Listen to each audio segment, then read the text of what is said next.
Chemistry में विलियन chapter में है। क्या पढ़ रहे हैं हम लोग? विलियन में सांद्रता को व्यक्त करने के लिए उनकी कुछ संख्या दिया गया है, कैसे हम व्यक्त करते हैं। तो आज हमारा टॉपिक रहेगा मोल अंश।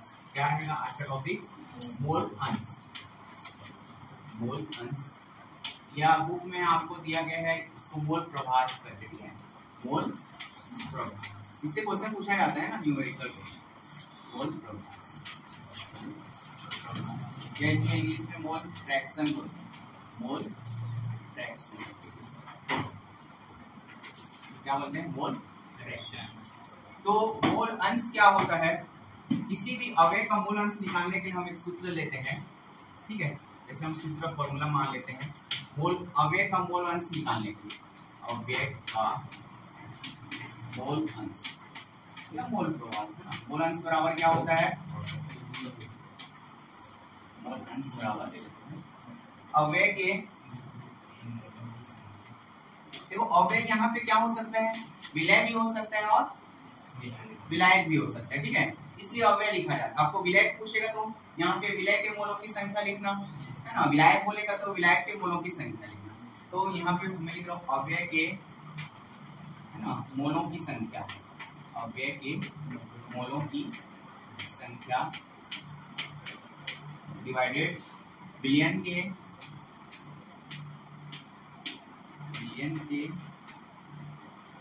अवयव के सभी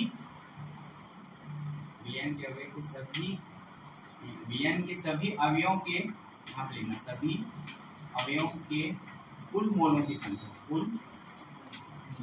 कुल मोलों की संख्या मतलब जितने भी, देखो एक हमारा विलियन बनेगा, इसमें एक विलय होगा और एक विलायक होगा। तो इसमें क्या बोल रहे हैं? विलियन के सभी अवयव, मतलब दोनों लेना है, विलय भी लेना है और विलायक के अवयवों के कुल मोलों की संख्या लेना। ये समझ में आया बोलना? अब जैसे हम मानते हैं, एक टर्म मानते हैं, जैसे x a का मतलब यह है कि जो a अवयव है, अवयव a के मोल अंश की संख्या, मतलब अवयव a के मोल अंश बराबर एक फॉर्मूला लेते हैं। अवयव, इसका मतलब क्या है? x a का मतलब अवयव a के मोल अंश, के मोल अंश बराबर हम क्या लेते हैं? देखो n a का मतलब क्या है कि एक अवयव a के मोलों की संख्या। n क्या है? मोलों की संख्या, और a क्या है? अवयव, ठीक है, डिवाइडेड। देखो इसमें हम क्या लेते हैं? विलयन के दोनों अवयवों का लेते हैं, तो हमारा टर्म यहाँ पे Na भी आएगा और क्या भी आएगा? Nb भी आएगा। ये फॉर्मूला बनेगा, है ना। अवयव के मोल अंश निकालने के लिए एक फॉर्मूला, ठीक है। उसी प्रकार b का निकालना होगा तो क्या मिलेगा? xb बराबर, है ना, ये सेम रहेगा, और ये b के मोल अंश बराबर क्या हो जाएगा? यहाँ a के जगह क्या होगा? b हो जाएगा। तो nb अपॉन क्या हो जाएगा? na plus nb। ये समझ रहे हो ना? nb क्या है? मतलब अवयव b के मोलों की संख्या, a क्या है? अवयव a के मोलों की संख्या। तो हम इस प्रकार लिख सकते हैं। अब जैसे कुछ नियम, जैसे मैं बोलूंगा, जैसे एक कार्बन परमाणु का द्रव्यमान कितना होता है? एक कार्बन परमाणु का द्रव्यमान बराबर कितना होता है? 12 होता है। उसकी इकाई AMU लिखते हैं ना। AMU मतलब A for atomic, M for mass, U मतलब यूनिट। तो एटॉमिक मास यूनिट या परमाणु द्रव्यमान इकाई, है ना। हिंदी में बोलना चाहे तो परमाणु द्रव्यमान। समझ में आ रहा है जी? तो एक कार्बन परमाणु का द्रव्यमान हमको कितना होता है? हम एक्चुअली ये मानते हैं कि जो हमारा परमाणु क्रमांक होता है तत्वों का, उसके दुगना को हम क्या बोलते हैं? परमाणु द्रव्यमान बोला जाता है, ठीक है। भार और द्रव्यमान में डिफरेंट होता है, लेकिन इसको हम यहाँ करेंगे कि लगभग बराबर होता है, ठीक है। तो ये द्रव्यमान हुआ। लेकिन आपको क्वेश्चन ये पूछा गया कि एक मोल कार्बन परमाणु का द्रव्यमान ग्राम में बताओ। एक मोल कार्बन परमाणु का ग्राम में द्रव्यमान, एक मोल कार्बन परमाणु का ग्राम में द्रव्यमान कितना होता है?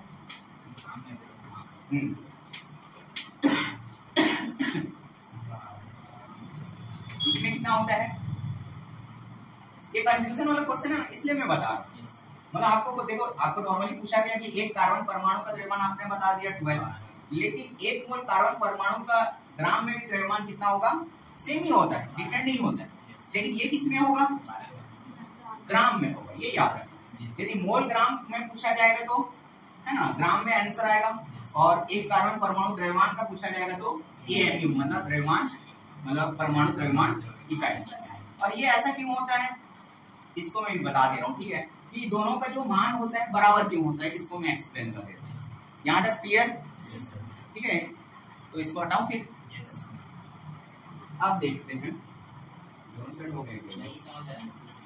हाँ, इसमें मैथ पूछे।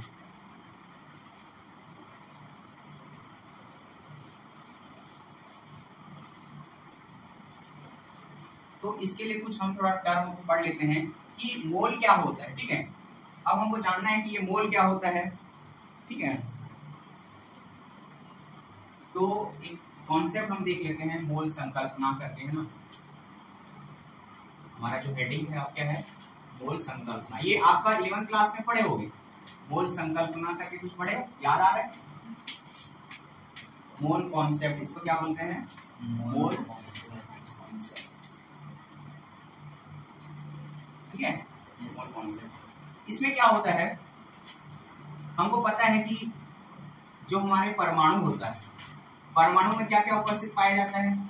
प्रोटॉन पाया जाता है, और क्या पाया जाता है? न्यूट्रॉन और न्यूट्रॉन।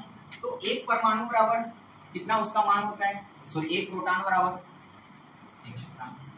1.67 इंटू 10 की पावर -27 AMU। न्यूट्रॉन का मान भी लगभग इसी के बराबर होता है, 1.67 इंटू 10 की पावर AMU। और इलेक्ट्रॉन का मान 9.1 इंटू 10 की पावर 31 AMU। ये होता है, याद रखना, ये पूछा भी जाता है ना। एक प्रोटॉन का द्रव्यमान कितना होता है, एक न्यूट्रॉन का द्रव्यमान कितना होता है, एक इलेक्ट्रॉन का द्रव्यमान कितना होता है। ठीक है, ये मिताली क्लियर? कंफ्यूजन तो नहीं? अब जैसे हम देखते हैं, एक हाइड्रोजन का परमाणु द्रव्यमान कितना होता है? एक हाइड्रोजन का परमाणु द्रव्यमान कितना होता है? हाँ देखो, हाइड्रोजन का परमाणु द्रव्यमान कितना होता है? 1 होता है। ठीक है, उसी प्रकार एक हीलियम का परमाणु द्रव्यमान, एक हीलियम का परमाणु द्रव्यमान कितना होता है? 4 होते हैं ना। और परमाणु द्रव्यमान को हम किस में डिनोट करते हैं? AMU। AMU में डिनोट करते हैं ना।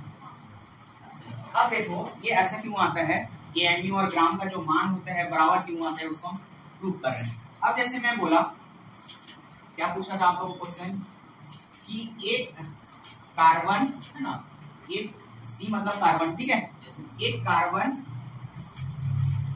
यहाँ पे मोल ले लेता हूँ ना, एक मोल कार्बन का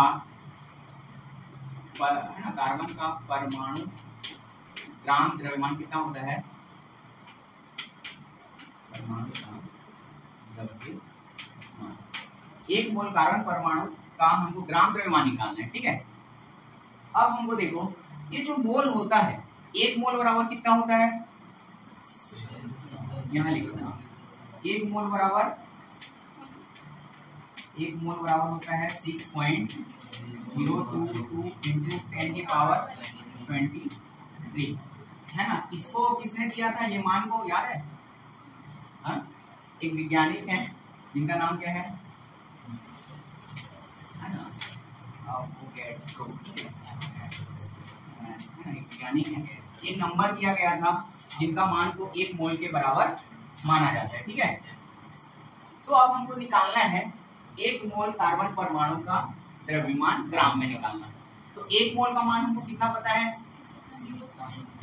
6.022 इंटू 10 की पावर 23, ये हो गया, है ना।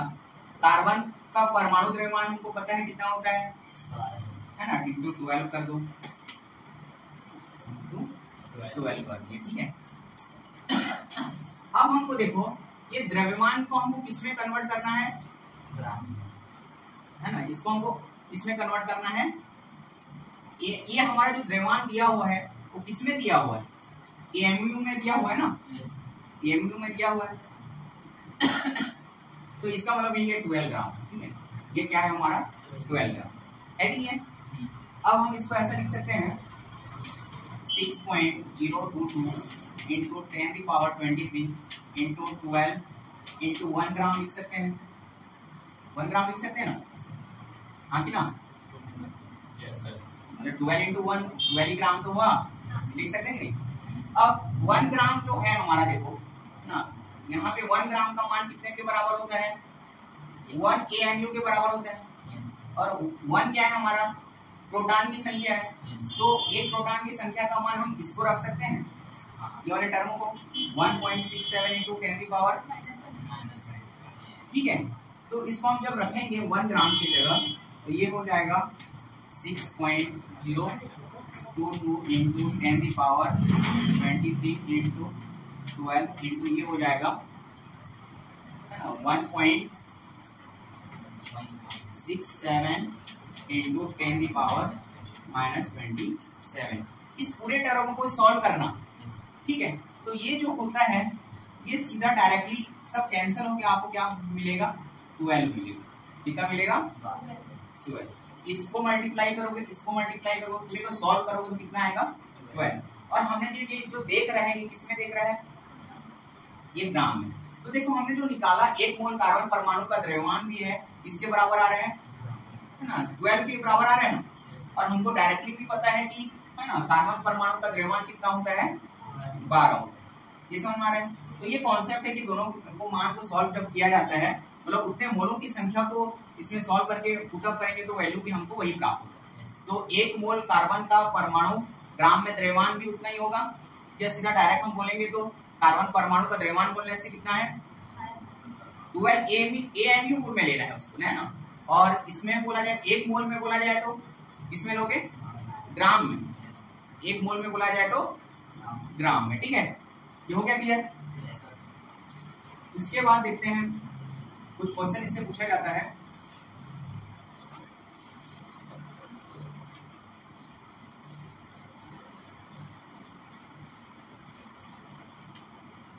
तो मोलर द्रव्यमान, अब क्या मोलर द्रव्यमान से क्या समझे आप, मोलर द्रव्यमान से क्या समझे, ठीक है। तो हमको पता चला मोलर द्रव्यमान क्या होता है। ये मोलर द्रव्यमान किसे कहते हैं ये याद रखना, ठीक है। मोलर द्रव्यमान बराबर लेते हैं हम किसी पदार्थ के 1 मोल का, किसी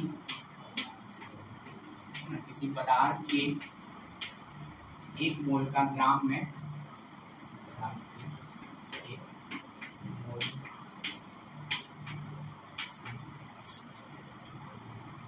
ग्राम में द्रव्यमान,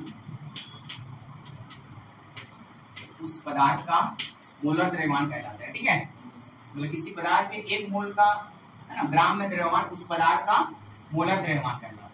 तो मोलर द्रव्यमान किसे कहते हैं बोलने से, किसी पदार्थ के 1 मोल का ग्राम में द्रव्यमान, उस पदार्थ का मोलर द्रव्यमान कहलाता है, ठीक है। तो ये समझ में आया कॉन्सेप्ट, मोलों की संख्या क्या होती है। उसको इससे क्वेश्चन पूछा जाता है, ये जो बताया अभी तक नहीं। अब क्वेश्चन ये पूछा जाता है,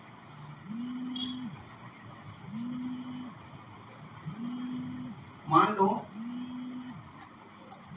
क्वेश्चन है ना, numerical, ethylene glycol, ethylene glycol, glycol, इसका क्या होता है अणुसूत्र पता है, C2H6O2। कहाँ पे उपयोग किया जाता है एथिलीन ग्लाइकॉल का, एक एथिलीन ग्लाइकॉल का एक, है ना, मतलब एथिलीन ग्लाइकॉल के मोल अंश की गणना कीजिए। क्वेश्चन क्या रहेगा, एथिलीन ग्लाइकॉल के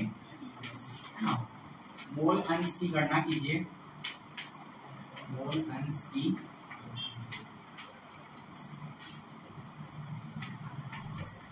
की गणना कीजिए। यदि विलयन में एथिलीन, है ना,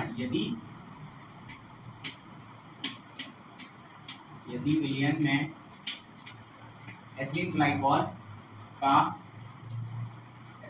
मतलब C2H6O2 का है ना 20% द्रव्यमान प्रतिशत है। यदि विलयन में एथिलीन ग्लाइकॉल का कितना परसेंट 20% द्रव्यमान प्रतिशत है। ठीक है, 20% क्वेश्चन समझ में आ गया। ठीक है, अब हमको किसकी गणना करना है, मोलर्स निकालना है एथिलीन ग्लाइकॉल। तो यहाँ पे देखो विलयन में हमको 2 अवयव चाहिए, एक अवयव बस दिया गया है क्वेश्चन में, हाँ कि ना।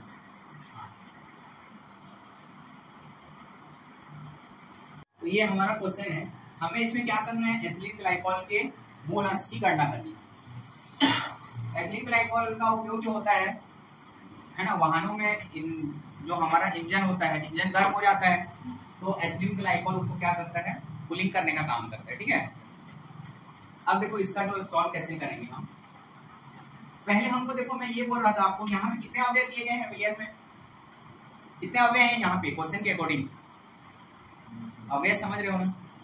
देखो विलयन बनाने के लिए कम से कम 2 अवयव की जरूरत होती है कि नहीं होती है, मिनिमम 2 से अधिक भी हो सकता है, लेकिन मिनिमम कितने की होती है, 2 की। तो हमारे क्वेश्चन में कितना दिया गया है, बस यहाँ पे जिक्र किसका दिया गया है, एथिलीन ग्लाइकॉल, और एक अवयव नहीं दिया गया है, दिया है क्या, तो उस अवयव को आपको मानना पड़ेगा, क्वेश्चन याद रखना। ठीक है, तो अवयव को हम किसमें मानेंगे, पानी ले सकते हैं, है ना, विलयन बन रहा है तो हम क्या लेंगे उसको, पानी। तो मान लेते हैं यहाँ पे जो पानी का जो टोटल विलयन है, जो विलयन की जो मात्रा है ना, टोटल कितना मान लेंगे, ऐसा नंबर मानते हैं थोड़ा जो सॉल्व करने में इजी, तो उसको हम 100 मान लेते हैं। ठीक है, उसको हम क्या मान लेते हैं, तो यहाँ पे हमको जो दिया गया है, एक विलयन दिया गया है। ठीक है, एक विलयन दिया गया है जिसमें हमको एथिलीन ग्लाइकॉल दिया गया है, इसको इसमें लिख रहा हूँ ना, C2H6O2 लिख रहा हूँ, है ना। और एक हम जो नहीं दिया है उसको हम क्या मान लेंगे, जल मान लेंगे या पानी मान लेंगे। ठीक है, अब देखो ये कितना परसेंट दिया गया है, ये 20%। अब हम विलयन का जो द्रव्यमान है, विलयन का द्रव्यमान को मानना है, जल का द्रव्यमान को नहीं मानना है। ठीक है, तो विलयन का द्रव्यमान को हम कितना मानेंगे, 110 नहीं मानेंगे, 100 मानेंगे। ठीक है, तो है ना यहाँ पे लिख रहा हूँ, माना विलयन का जो द्रव्यमान है, विलयन का द्रव्यमान कितना है,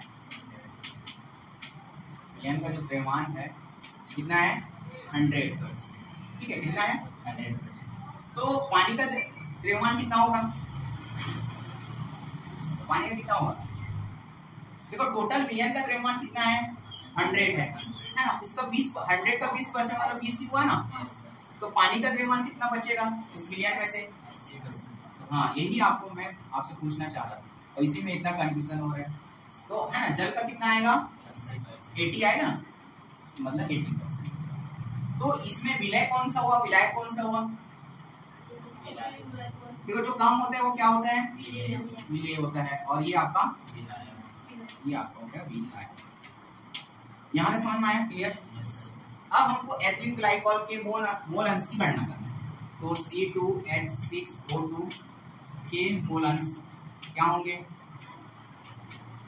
मोल अंश बराबर, मैं इसके लिए फॉर्मूला हमने क्या निकाला है, इसके मोलों की संख्या, है ना, इसके मोलों की संख्या कितना दिया हुआ है, 20 ग्राम दिया हुआ है ना, इसका 20%, तो ये आपका 20 आ गया। उसके बाद नीचे में क्या होता है फॉर्मूला, दोनों अवयव के घटकों के कुल मोलों की संख्या, है ना, वो मोलर द्रव्यमान होता है। तो C2H6O2 का मोलर द्रव्यमान कितना होगा, ये तो मोलों की संख्या होती है, नीचे में डिवाइडेड मोलर द्रव्यमान होता है। ठीक है, तो कार्बन का मोलर, इस पूरे का हमको क्या निकालना है, मोलर द्रव्यमान। तो इसका मोलर द्रव्यमान कैसे निकालते हैं, यहाँ पे बता रहा हूँ, C2H6O2 का मोलर द्रव्यमान। देखो कार्बन, यहाँ पे कार्बन का कितना होता है, एक कार्बन है, तो कार्बन का द्रव्यमान एक, मतलब एक का कार्बन द्रव्यमान कितना होता है, 12, तो यहाँ पे 2 है, मतलब ये कितना हो गया, है ना। ये हाइड्रोजन का यहाँ पे 6 है, लेकिन एक होता है द्रव्यमान, तो ये कितना हो जाएगा, सबको ऐड कर देना है ना, और इसका 8 होता है ना, और लेकिन यहाँ पे 2 है तो कितना हो जाएगा, एक का 8 है ना, 16 होता है ना। हाँ उसका 16 और इसका कितना हो जाएगा, इस सबको ऐड कर दो, कितना आया, ये 30 और ये आपका 62 आ गया। ये आपका कितना आ गया, एथिलीन ग्लाइकोल के मोलर का द्रव्यमान 62 आ गया। अब हमको इसका निकालना है, और एक अवयव हमारा घटक कितना है, पानी के है ना, तो इसका मोलर द्रव्यमान निकालेंगे तो कितना होगा, तो ये तो 2 होगा, यहाँ पे 2 लिख दे रहा हूँ है ना डायरेक्ट, और O का सिंगल है तो है ना, ये 16 होगा। इसको ऐड करेंगे तो कितना आएगा, 20 डिवाइडेड ये 64 और ये 70 80 आएगा। हाँ इसको सॉल्व करेंगे तो 0 0 कटेगा, 2 1 जा 2 4 है ना, 1/4 आया, यहाँ लिख दो है ना, या 1/4 को फिर से डिवाइड करोगे तो ऐसे डिवाइड कर लेना, क्योंकि इसको फ्रैक्शन में नहीं लेते हैं है ना, मोलों की संख्या को, तो 4 से डिवाइड करोगे तो कितना आएगा, पहले तो 0 टर्म जाएगा, फिर पॉइंट लगेगा, फिर 0 आएगा, फिर 2 4 2 जा 8, फिर 2 फिर पॉइंट लगाए तो 0 4 5 जा 20, तो आंसर हमारा कितना आ रहा है 0.25, ये आपका किसमें आ जाएगा, मोल में, ठीक है, ग्राम प्रति मोल होता है ना। तो इस प्रकार हमको क्या मिला है ना, हमने क्वेश्चन लिखा था एथिलीन ग्लाइकोल के मोल अंश की गणना, ये समझ में आया। तो उसमें कितने मोलों की संख्या है, उस विलयन में एथिलीन ग्लाइकोल के 0.25 मोल, ठीक है। उसी प्रकार मान लो पानी का ही निकालना बोल दिया तो पानी बस ऊपर में रहेगा, मतलब यहाँ पे कितना हो जाएगा 80 हो जाएगा, 80 होगा ना, बाकी सेम प्रोसेस रहेगा।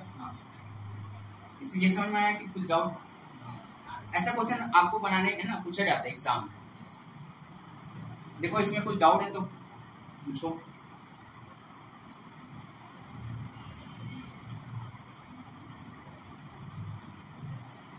है कुछ डाउट कि नहीं, बन जाएगा। अब बुक में दिया है कि दिया इस टाइप का क्वेश्चन, देखो तो लाया हो,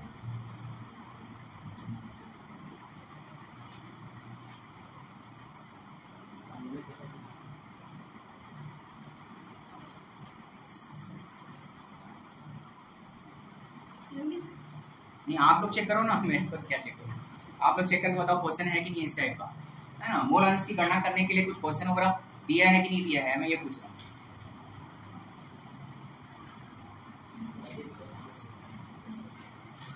अरे नहीं आ रहा समझ, पूछूंगा, पूछूं है ना। ये हमने कैसे निकाला, ये 20 डिवाइडेड बाई ये 62 प्लस ये वाला टर्म कैसे निकाले हम, ये 20 क्या है,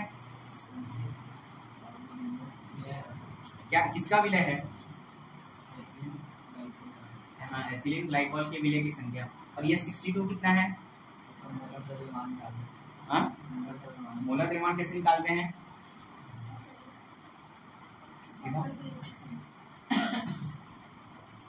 इसमें भी दिया हुआ है, ठीक है।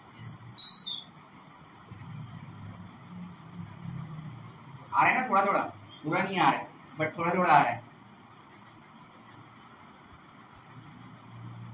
ठीक है, बैठिए बैठिए। तो ये बन जाएगा इस टाइप का। तो बुक में भी आपको एक क्वेश्चन दिया गया है, उसको भी सॉल्व कर लेना है ना। एक विलयन में द्रव्यमान के अनुसार 25% जल दिया है, 25% एथिल अल्कोहल और 50% एसिडिक अम्ल है। तो विलयन में प्रत्येक घटक के मोल अंश की गणना करना, सभी का मोल अंश की क्या करना है, गणना। तो जल का जो है ना द्रव्यमान होता है वो कितना होता है, नहीं हमने 16 कैसे लिया है, उसका अलग अलग करके लिए है ना, इसमें 18 दिया हम 16 कैसे। तो जल का कितना होता है, याद रखना हो, जल का ज्यादा पूछा जाता है इसलिए बोल रहा हूँ, कंफ्यूज नहीं होना।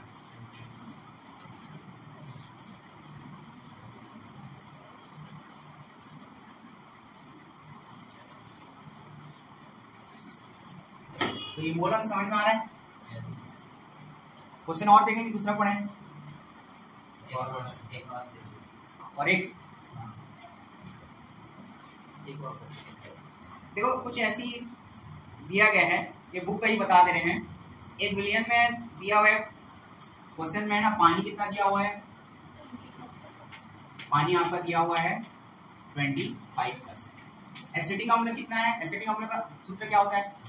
क्योंकि देखो एसिटिक अम्ल लिख देने से नहीं काम चलेगा, क्योंकि हमको उसका मोलर द्रव्यमान निकालने के लिए उसका सूत्र जानना पड़ेगा।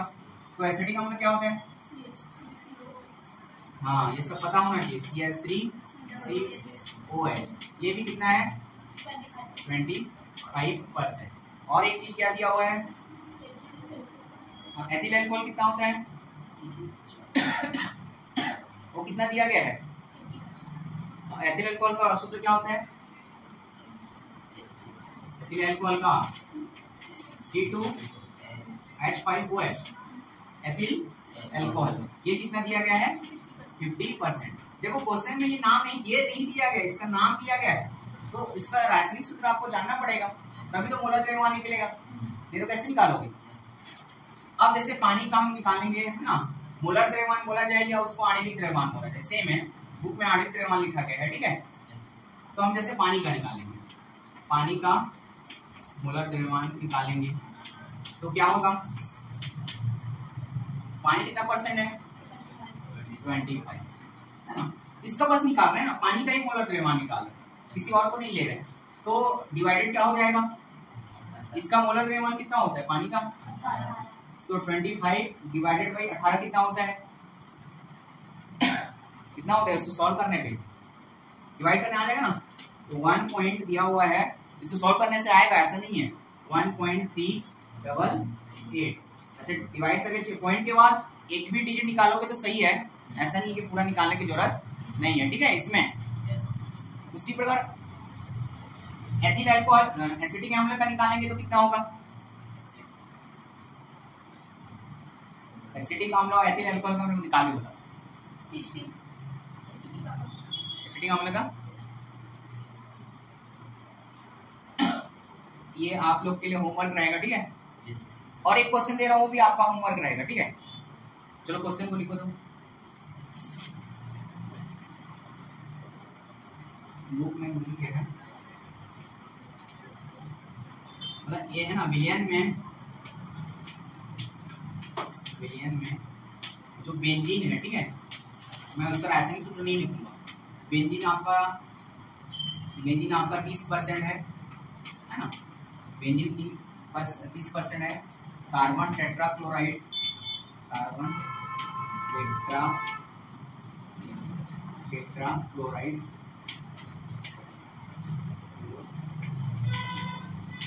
टेट्राक्लोराइड आपका 70% है, ठीक है। तो बेंजीन के मोल अंश की गणना करना है, तो क्वेश्चन समझ में आ रहा है? तो बेंजीन के मोल अंश की